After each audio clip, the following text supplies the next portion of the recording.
Bueno, hola a todos. Empecemos la lección de esta semana 8 y vamos a continuar estudiando el tema de vigas. Lo primero que quiero que hagamos, o lo primero que vamos a hacer es la presentación de otro ejercicio extra. A cargo creo que de Valeria, si no me falla la memoria, y Marón también creo, ¿verdad? ¿Es así? Sí, profe. Sí, Ok, profe. entonces, ¿están listas, muchachos? Sí, voy a compartir pantalla. Ok, entonces iniciemos con la presentación de Marón y doña Valeria. Pueden compartir, ¿verdad? Sí, ya estoy compartiendo. Perfecto. Inicia, Valeria. Bueno, buenas tardes. Mario y yo vamos a presentarles el ejercicio extra que nos encargó el profe para esta semana. El ejercicio que nos encargó el profe es una columna que se encuentra empotrada y nos dan las dimensiones, nos dan el tipo de perfil que es, el acero que es, y nos solicitan, perdón, encontrar la capacidad de soporte de la columna. Entonces, aquí tenemos estos datos iniciales para el perfil W8 por 24. Tenemos que AG 7,08 pulgadas cuadradas. El largo es de 11 pies. El radio de giro en X es 3,42 y el radio de giro en Y es 1,61.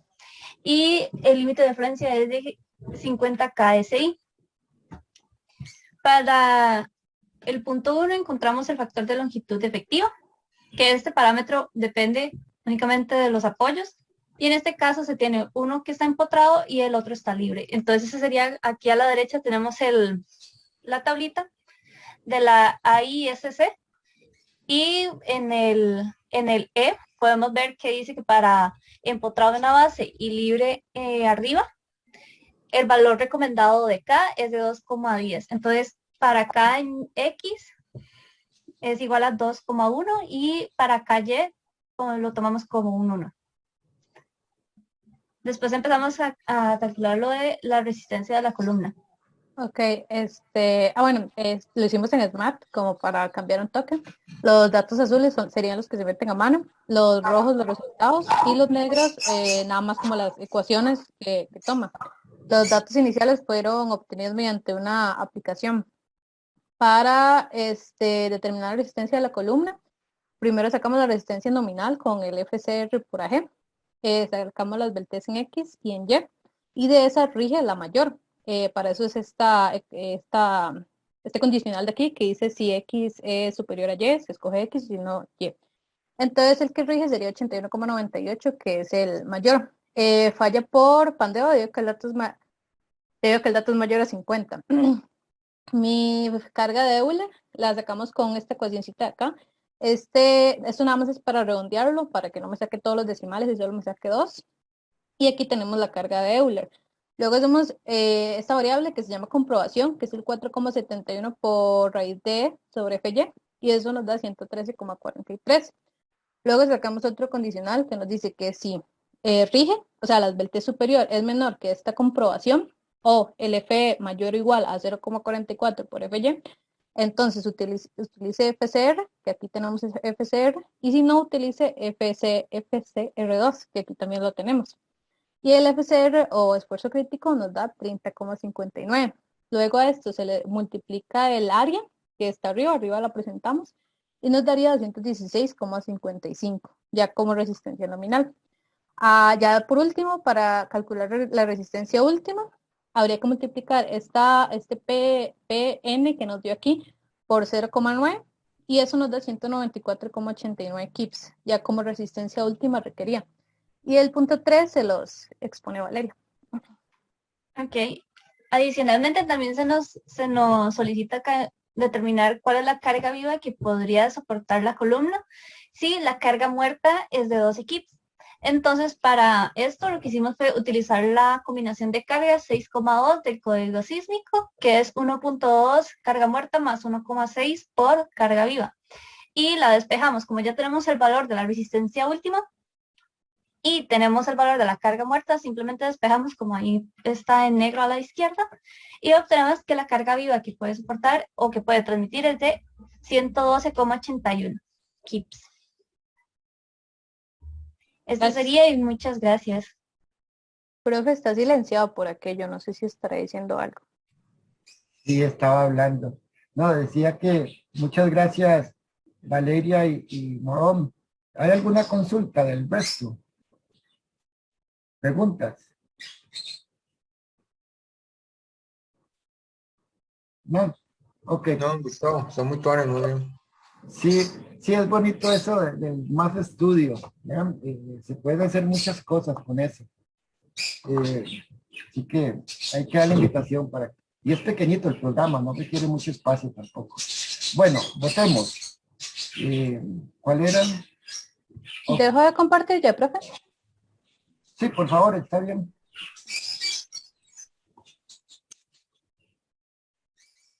Ok. Vamos a ver, ahí está la evaluación, igual que siempre, ¿no?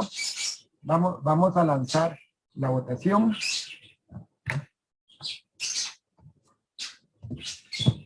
El 81% las evalúa con un 5. El 4, un 4, el 13% y un 6% una persona corresponde a suficiente. Así que la nota sería de un 100 también. Muchas gracias, Valeria y Marón de nuevo. Ok, hay una cosita que tenía ese problema, digamos esta. Okay. Si no me falla la memoria, y ustedes me corrigen, ese ejercicio era una columna, ¿no? Con una carga aquí dada, bueno, y ellos calcularon la carga muerta que soportaba al final, el último punto. Eso era simplemente despejar 1.2 más 1.6, carga viva, más la carga, la resistencia, que ellos estimaron esto. Entonces de aquí despejan la carga muerta de 212 o 112. Eso está bien, ya, está bien. Sin embargo, esta columna no deja de ser un ejemplo típico en el sentido de que es una columna que estaba en el suelo, ¿no? ¿Es así, Valeria? Sí, profe, está empotrado. Okay. Sí, está, digamos, anclada en el suelo, ¿no? Este sería el suelo. Ok. No deja de ser un elemento estructural típico. Bueno, muchos postes tienen esta configuración, los bótulos tienen esta configuración. Y ellas escogieron, digamos, modelaron la columna como si estuviera empotrada acá y escogieron un K como si estuviera en desplazamiento, ¿verdad que sí? De hecho, el K que usaron era 2.1 por ahí. Exacto, profe. ¿Verdad? Eso fue lo que observé. Ahora, una columna empotrada en el suelo, uno podría decir que efectivamente este suelo le da es un empotramiento perfecto. Cuando hablo de un empotramiento perfecto es que acá en el extremo no hay giro. Aquí el ángulo en cita vale 0.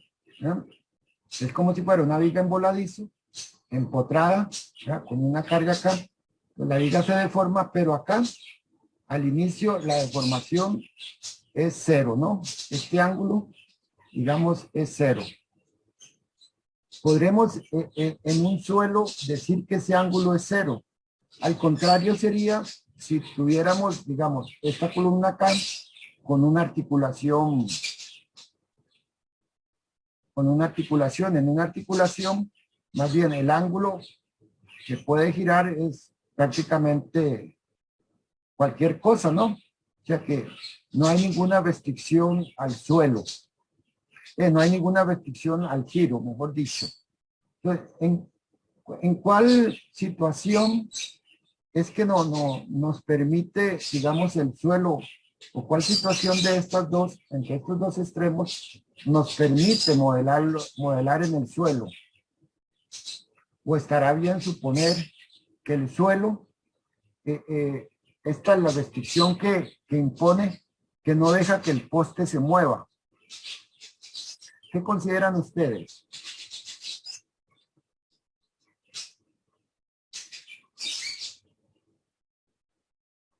Piensen un poco en dos situaciones, A y el caso B. Digamos, el caso B, el mismo poste, anclado ahí en un suelo, pero pongámosle un suelo muy denso, una arcilla muy densa, y pongamos la misma columna, pero digamos ahora que aquí tenemos una arena suelta. ¿Ven diferencia ustedes para estimar el K en ambas condiciones? Una arcilla muy densa, digámosle consolidada si se quiere, o una arena muy suelta. ¿En cuál caso o cuál K usarían en el caso 1, en el caso A, y cuál K usarían en el caso B? ¿Qué piensan?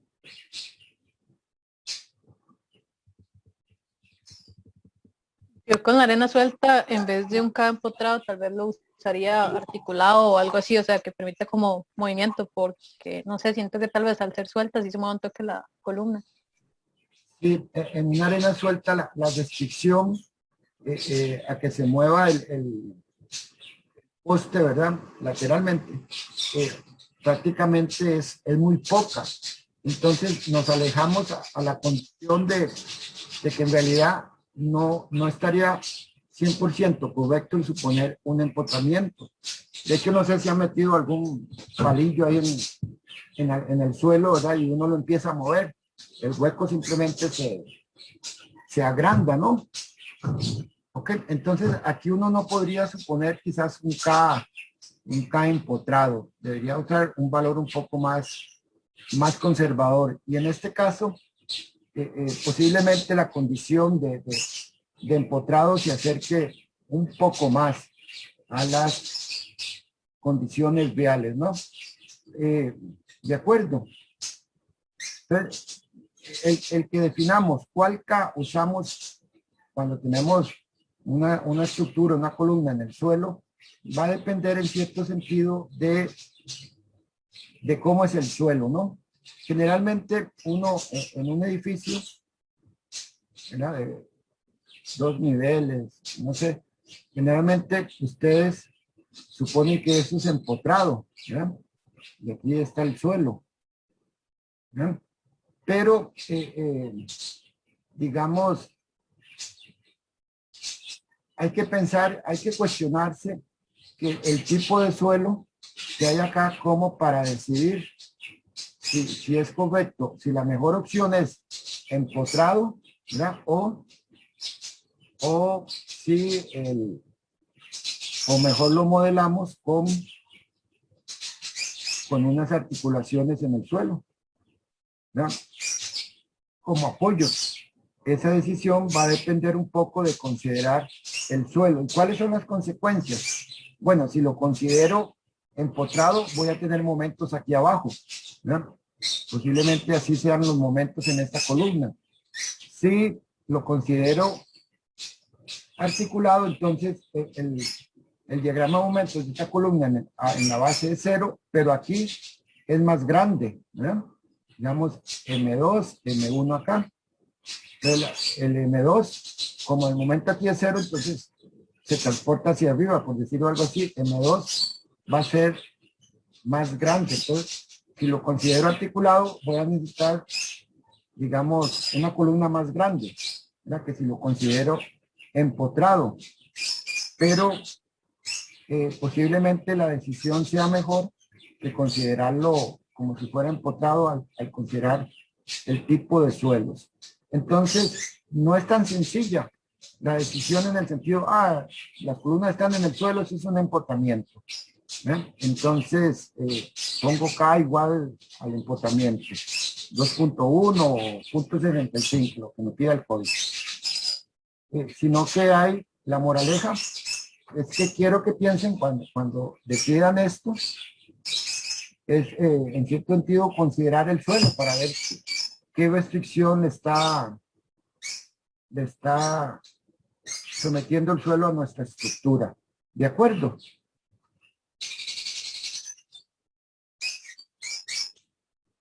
Bueno. Por tiempo voy a dejar ahorita la presentación de los otros ejercicios. Más tarde, si el tiempo lo permite, vamos a trabajar con ellos. Pero voy a empezar con la materia, ¿no? Ok. Y bueno, hagámoslo. Empecemos con materia. Vamos a seguir trabajando con vigas, ¿no? Unas vigas que les vamos a llamar compactas, ¿ok? Entonces, lo que hemos dicho es que la capacidad de la viga, la resistencia de las vigas, la vez pasada lo hicimos MU, el momento último que soporta una viga es FY por el módulo de sección Z, el módulo de sección plástico. Eso implica que los esfuerzos en la viga son rectangulares, ¿ya? Con una tensión acá y una compresión acá, ¿ya? Pero que todos los esfuerzos en la viga alcanzan el esfuerzo máximo del acero, el FY. Entonces, esta sería la máxima capacidad de nuestra viga, ¿ya? El momento máximo que soporta una viga. Más allá de eso no se puede porque ya no podemos seguir incrementando los esfuerzos. Entonces, esto sería la resistencia o la máxima capacidad de la viga. ¿De acuerdo? Entonces, una viga alcanza este momento si y solo si se alcanza. Esto también le llaman el momento plástico, ¿ok? En el sentido de que toda la sección está plastificada o influencia. Entonces, esa es la máxima capacidad o el momento plástico. Se alcanza MP si y solo si no la viga no falla antes por otra cosa. Pongámosle así en palabras muy coloquiales, por otra cosa.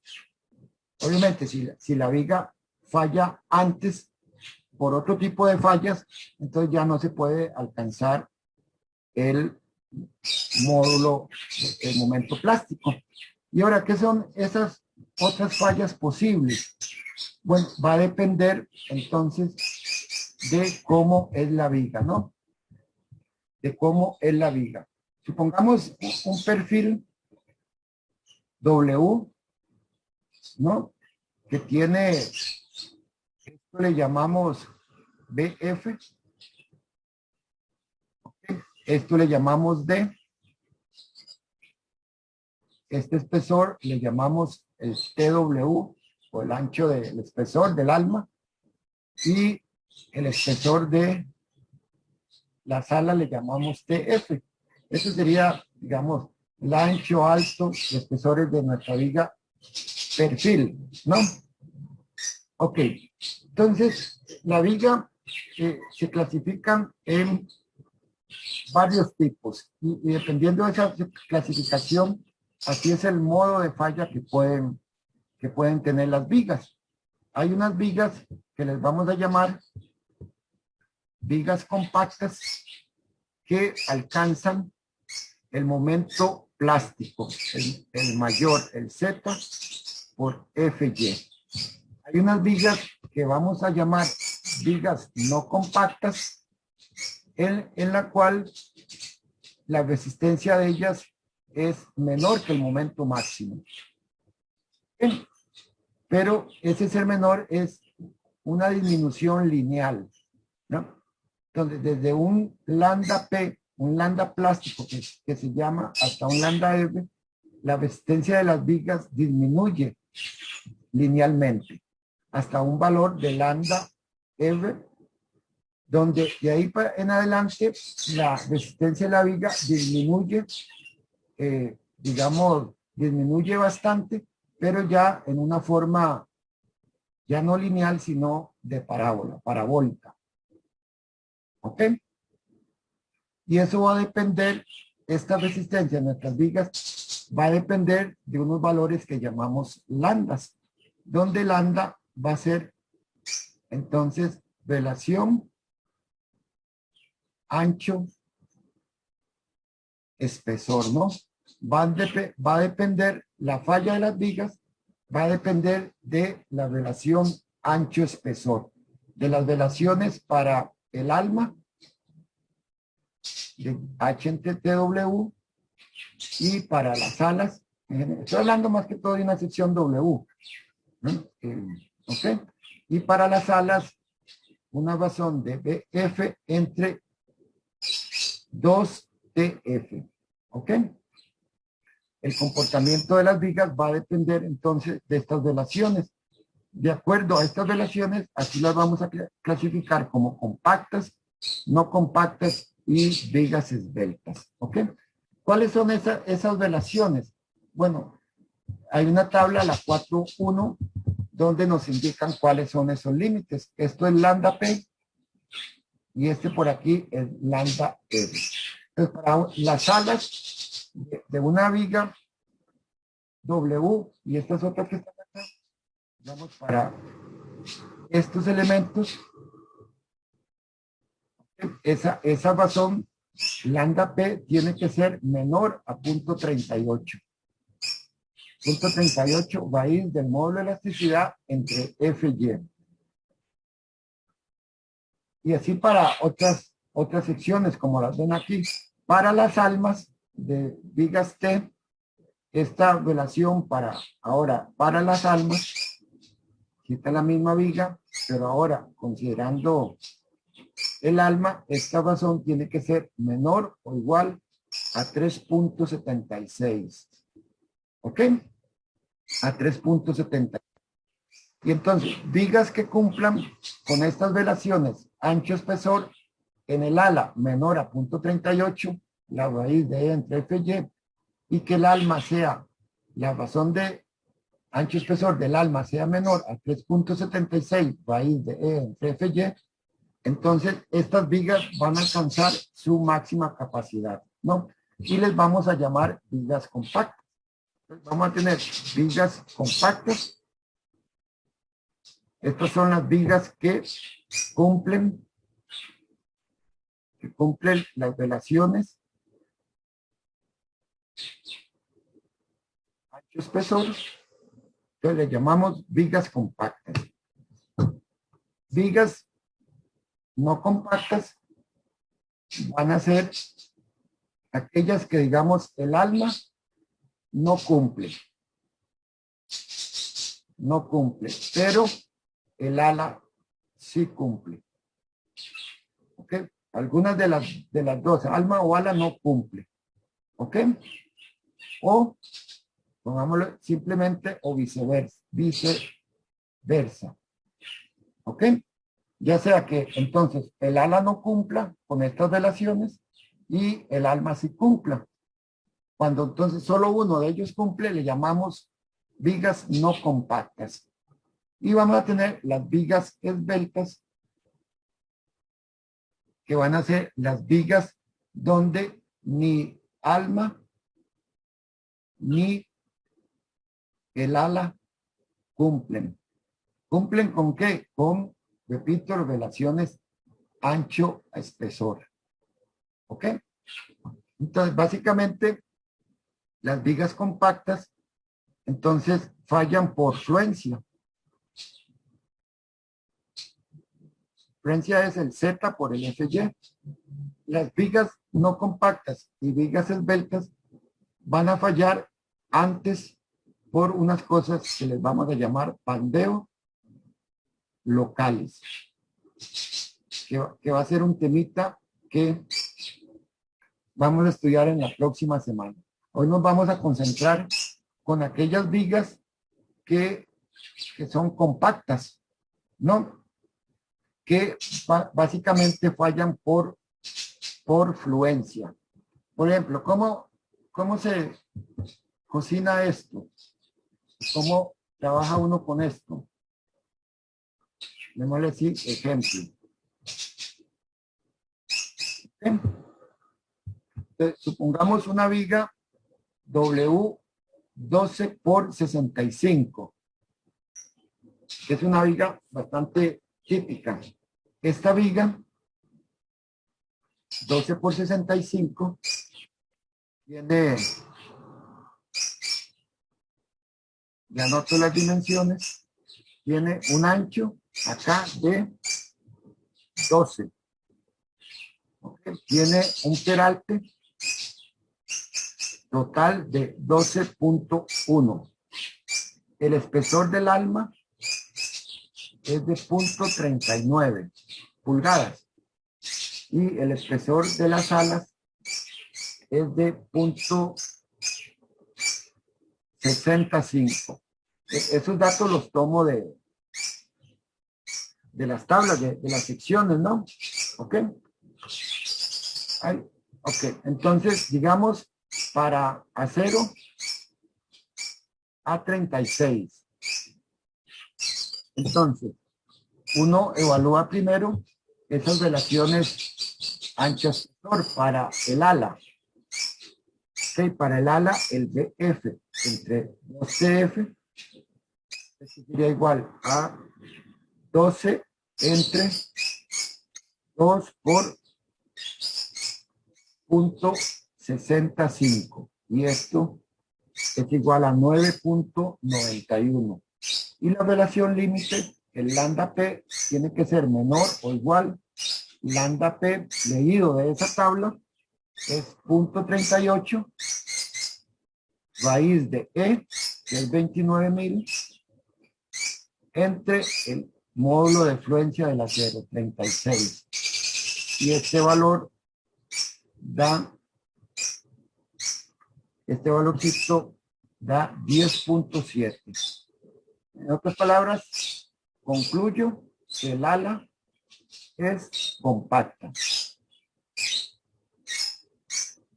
Ahora hay que revisar el alma. El alma, la relación de esbeltez es H entre el TW. Y esto sería igual.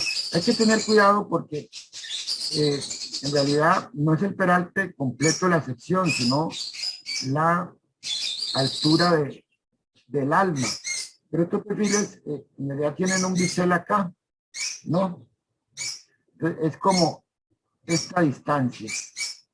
Ya, el H que tenemos que usar, H. Y este valor del bisel es un valor que le llaman K. Y también está tabulado. En el caso de esta sección, el K vale 1.20. Pues lo que estamos usando es la altura completa, digámoslo así, del alma. O sea, la parte recta, digamos, del alma.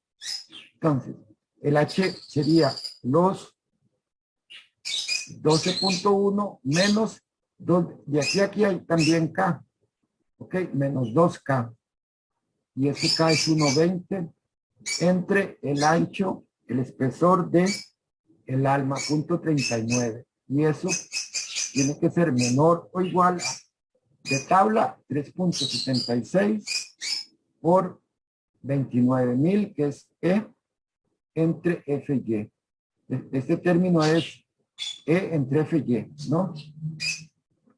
E entre FY, la raíz de eso.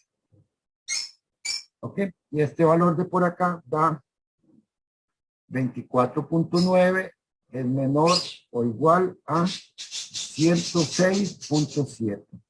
Entonces, como el alma también cumple con esta relación, pues yo digo que el alma es compacta. ¿Ok? Por lo tanto, si el ala cumple y el alma cumple, entonces el W12 por 65 de acero a 36 es una sección compacta. ¿De acuerdo? Entonces, podría alcanzar la resistencia máxima. Revisemos el mismo perfil, pero usemos acero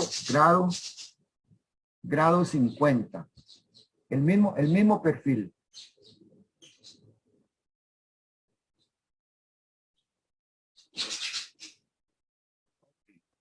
Para el mismo perfil, entonces, para el ala, sería el BF entre 2TF es igual, bueno, ya lo había calculado, 9.91 menor o igual a 0.38 raíz de 29 entre el FY50.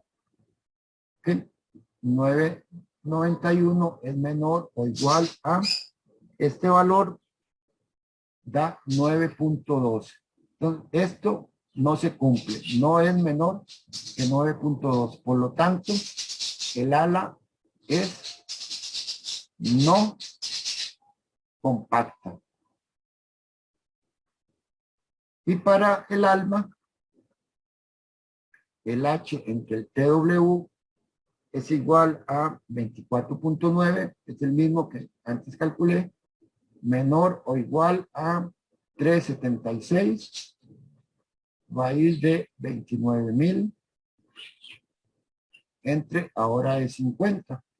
Y esto, 24.9, es menor o igual a, este valor da 90.5.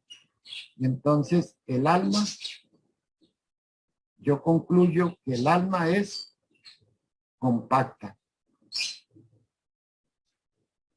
Y entonces, como uno de ellas no cumple, en este caso es el ala, la sección W12 por 65 es no compacta para 0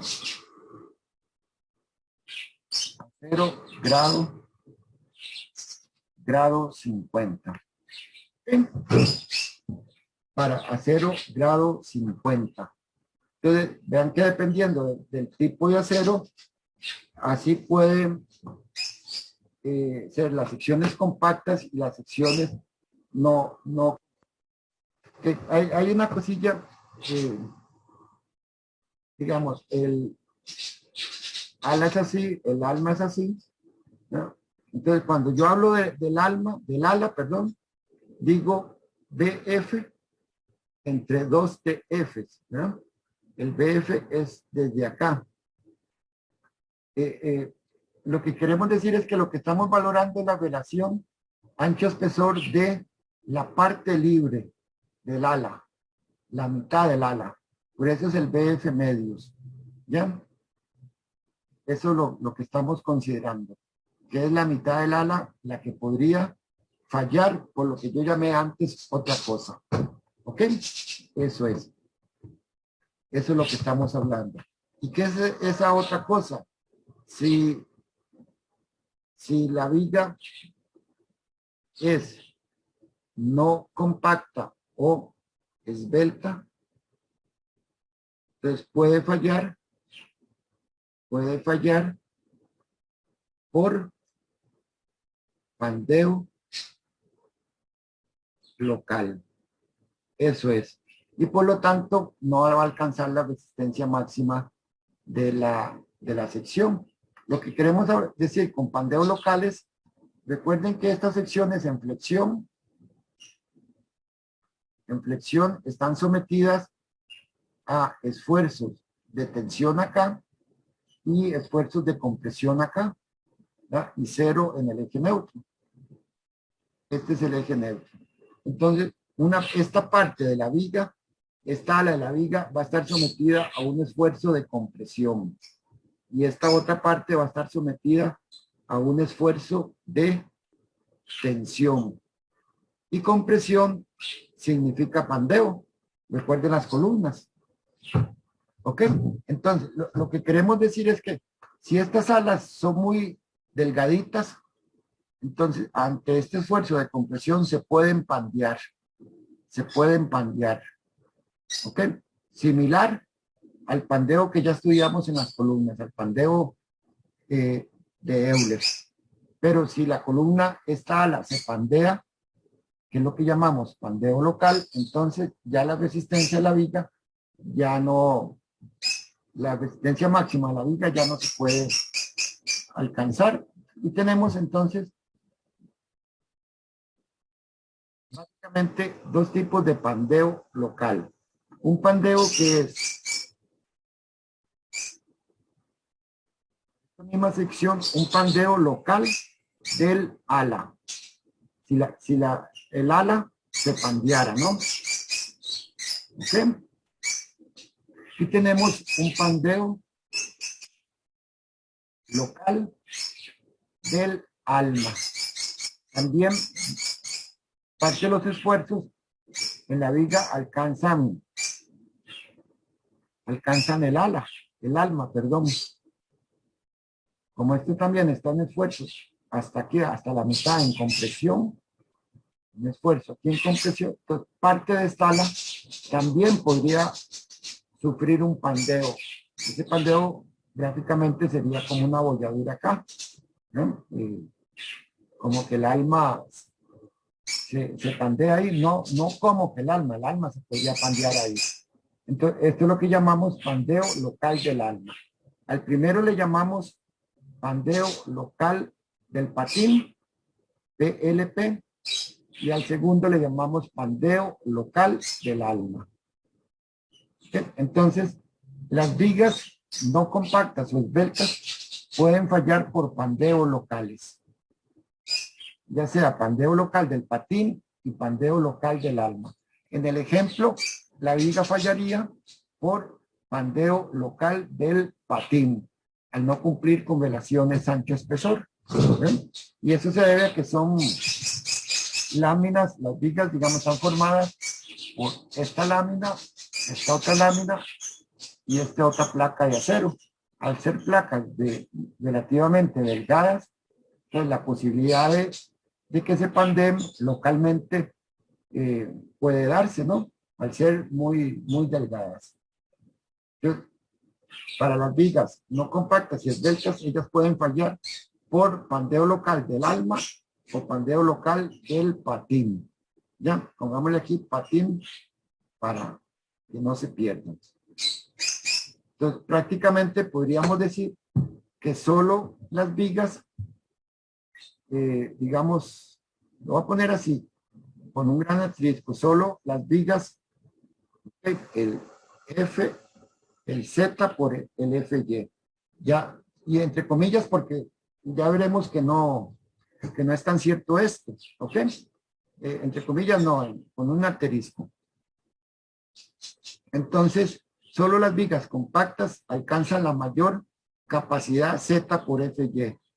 Sí, y solo sí, aún así, las vigas compactas, si aún sí y solo sí, no fallan por otra cosa también, otra vez. Que una viga compacta podría fallar por otras situaciones también. ¿Ok? Y eso es lo que nos vamos a concentrar ahora. ¿Alguna pregunta?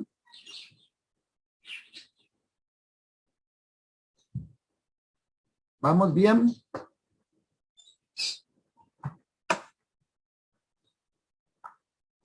Sí, profe, todo está claro.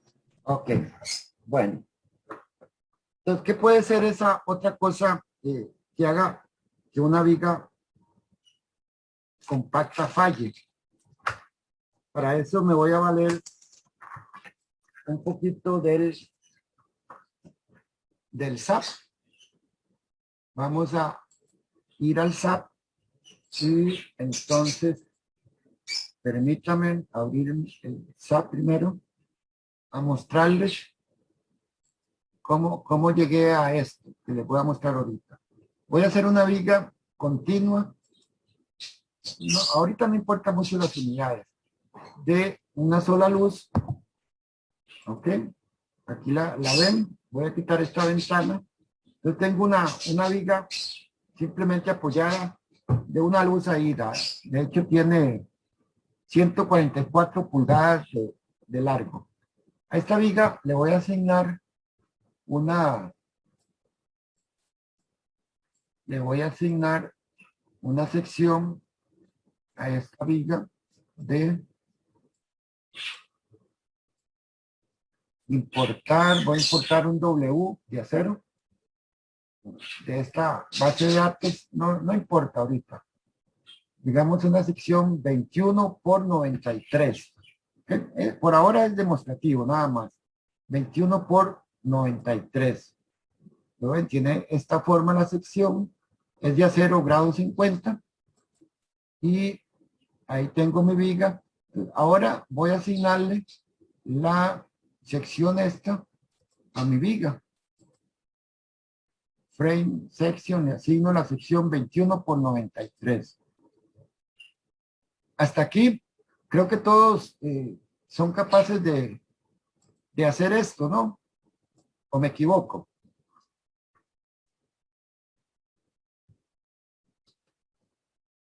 Sí podrían hacer esto. Repasando el video, sí, hombre. Ok. Quería mostrarles un poco, básicamente de aquí en adelante. Yo voy a, en el ejemplo, vamos a utilizar los elementos finitos. ¿Ok? Entonces, a partir de esta viga, 21 por 93, yo la selecciono y la voy a convertir en elemento finito. ¿Ok? Para eso es muy fácil en el SAP. Vamos a ir a editar, vamos a ir a extrude y le vamos a decir que convierta esta línea, esta viga que ahora es representada en el modelo por una línea, que la convierta a áreas. ¿Ya? Convertir líneas a áreas. Y entonces aquí ya lo ha convertido. Voy a ponerle fill object. Y entonces ahora mi viga que antes era un hilo, ahora es una sección W. ¿De acuerdo? ¿Lo ven qué fácil? Convertir una viga que es un alambre, modelo de alambre, a un elemento a base de placas. Lo que falta es las placas, el elemento finito funciona cuando son pedacitos pequeños. ¿Ok? Entonces lo que falta es ahora dividir estas placas. Aquí tengo una placa, un shell, aquí tengo otro shell y aquí tengo en la base o el patín inferior es otro shell. Entonces lo que haría falta es dividir estas placas, ¿no? Y para eso voy a editar áreas, dividir áreas. Entonces, vamos a dividirla, digamos, a lo largo del eje Y en 4 pedacitos y a lo largo de la viga, que en este caso es el 1, 3, lo voy a dividir en, digamos, 20 pedazos. 20 placas pequeñitas. ¿Ok? Y entonces lo ven. Y entonces aquí hay una plaquita ahora, que hay otra, y en las alas tienes ahí 4 plaquitas. ¿Ok? Entonces, esto nos da un modelo elemento finito mucho más preciso. ¿Ok? Pero quería mostrárselos cómo llegué a mi modelo. ¿Ok? Con esos 3 pasos tan sencillos. Bien.